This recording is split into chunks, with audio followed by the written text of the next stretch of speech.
Hey Ronnie. So this video is going to be based off of chapter 7. So if you've read chapter 7 already, then you can start on this video. But if you haven't read it yet, feel free to read it first and then you can go back to this video. So in this video, I'm just going to read some parts of the passage to kind of analyze some major things that happened. You would have seen in this chapter that Sybil has broken this illusion that Dorian had of her, right? He thought she was he idolized her as an actress who could play multiple roles, but now she has shattered that illusion that he thought he had true, genuine love and adoration for her. It seems that the adoration was there, but again, there is this questioning of was his true romantic feelings for her really genuine, or did he idolize the idea of her? So there's a part here that I found interesting because it again has very vivid imagery of flowery imagery when it comes to describing Sybil. Oscar Wilde does a really great job of providing a lot of imagery in this story because, again, he wrote with decadence. He really wanted to emphasize the aestheticism in his story, so it makes sense. But especially when it comes to Sybil, you will have noticed that he really describes her with flowery language. So it says here, Sybil Vane stepped onto the stage. Yes, she was certainly lovely to look at, one of the loveliest creatures Lord Henry thought that he had ever seen. Again, Lord Henry, he's an aesthetic, or he is a sensualist as well, and he really liked aestheticism. There was something of the fawn in her shy grace and startled eyes. A faint blush, like the shadow of a rose in a mirror of silver, came to her cheeks as she glanced at the crowded, enthusiastic house. She stepped back a few paces and her lips seemed to tremble. So, and then we see that she doesn't entirely provide she doesn't exactly provide the sort of play or acting that Dorian had anticipated to show his friends. So it says here that the scene was the hall of Capulet's house, and Romeo in his pilgrim's dress had entered with Mercutio and his other friends. The band, such as it was, struck up a few bars of music, and the dance began. Through the crowd of ungainly, shabbily dressed actors, Sybil Vane moved like a creature from a finer world. Again, she kind of transports herself into different roles. Her body swayed while she danced as a plant sways in the water. The curves of her throat were the curves of a white lily. So again, very delicate, very flowery language to describe her. Her hands seemed to be made of cool ivory. Yet, she was curiously listless. She showed no sign of joy when her eyes rested on Romeo. The few words she had to speak, with the brief dialogue that follows, were spoken in a thoroughly artificial manner. The voice was exquisite, but from the point of view of tone, it was absolutely false. It was wrong in color. So, suddenly, she's putting on a play that Dorian has never seen before. It's not sincere. It says, Dorian Gray grew pale as he watched her. He was puzzled and anxious. Neither of his friends dared to say anything to him. She seemed to them to be absolutely incompetent. They were horribly disappointed. So Dorian feels embarrassed because his Juliet, in this case, or his Sybil, is not the Sybil that he anticipated. It's not the Sybil that he bragged about to his friends. And so it shatters his illusion. And then afterwards, she explains herself to him. It says, as soon as it was over, Dorian Gray rushed behind the scenes into the green room. The girl was standing there alone, with a look of triumph on her face. Her eyes were lit with an exquisite fire. So it's kind of funny, actually, because she does actually really sound passionate when we see the true Sybil, but Dorian does not see it that way. In fact, you can even see it as rebellion against what he expected of her. It's almost like she's kind of like his doll that he idolizes. She doesn't really have a say in who she gets to be when it comes to Dorian's feelings for her. And that's where it becomes a little like, it's unfair to her in a way, but at the same time, we can also criticize her for other things. I think I mentioned to you too in the previous video that something to take a look at is what are some parts of Sybil that are also kind of like, what's the word I'm thinking of? How is she a essentialist, or how is she like, is she like valid in, I guess, using Dorian as a catalyst out of poverty? Is she valid in seeing him as kind of like her entrance into freedom from the theater world? And that's really the reason why she ends up doing poorly on the scene, is to show she no longer feels like she has to do this. She was never passionate in the first place about this, even though Dorian thought that she had. And this goes to show that you can be really good at something and put on a play for people and be very convincing, but at the end of the day, that doesn't truly mean that you have a passion for it.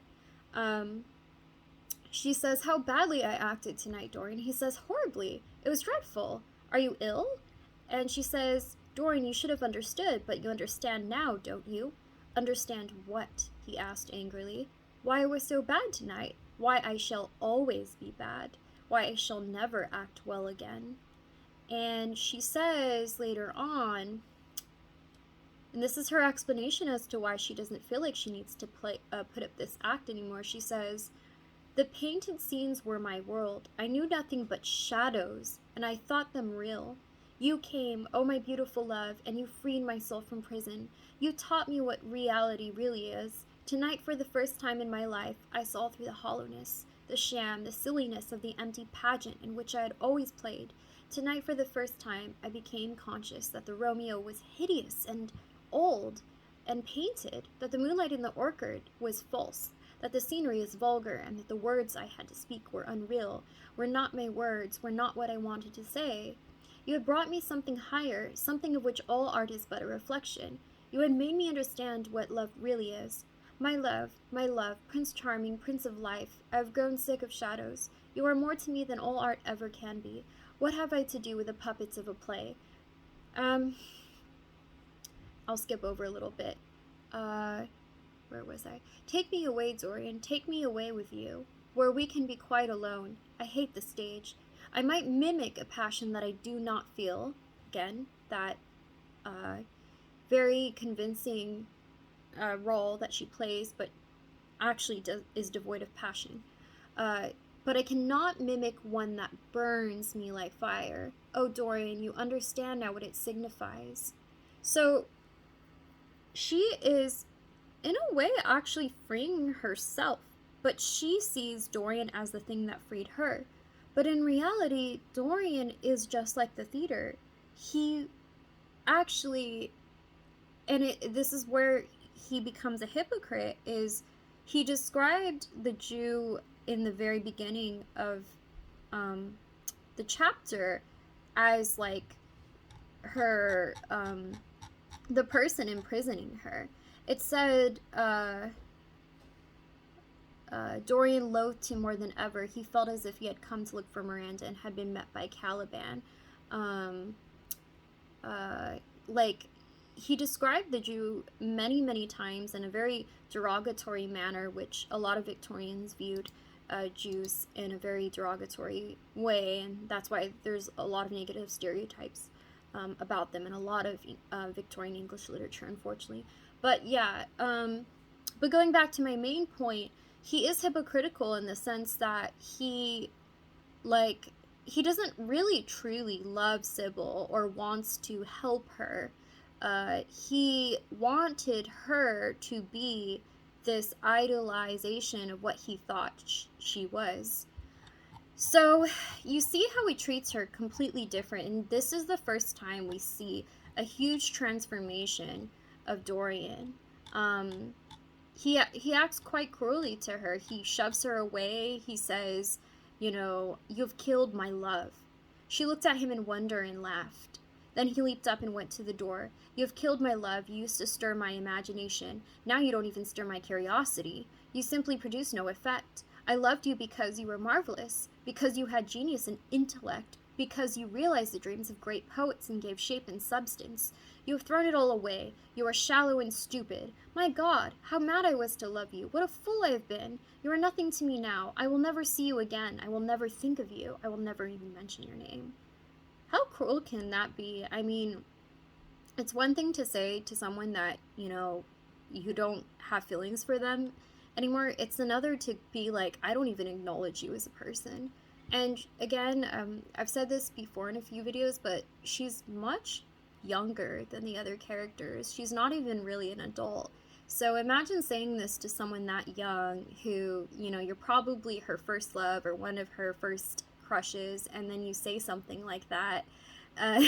That's pretty bad. And he doesn't really, and it also shows the immaturity that he has as well, by saying all of this spontaneously at her. And you see how she reacts. I mean, it says she wept silently and made no answer, but crept near her. Her little hand stretched blindly out and appeared to be seeking for him. He turned on his heel and left the room. In a few moments, he was out of the theater. So he just abandons her like that. And towards the end, he starts to think about it. He's like, cruelty. Had he been cruel, it was the girl's fault, not his. And this is only the beginning of how we start to see Dorian unravel and become someone who's quite cruel, and how he lacks accountability for the actions that he will take later on in the future. I mean, he was blaming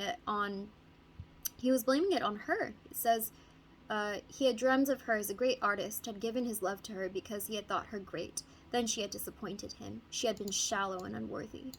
But isn't he being shallow by only loving her for the way she acted on stage?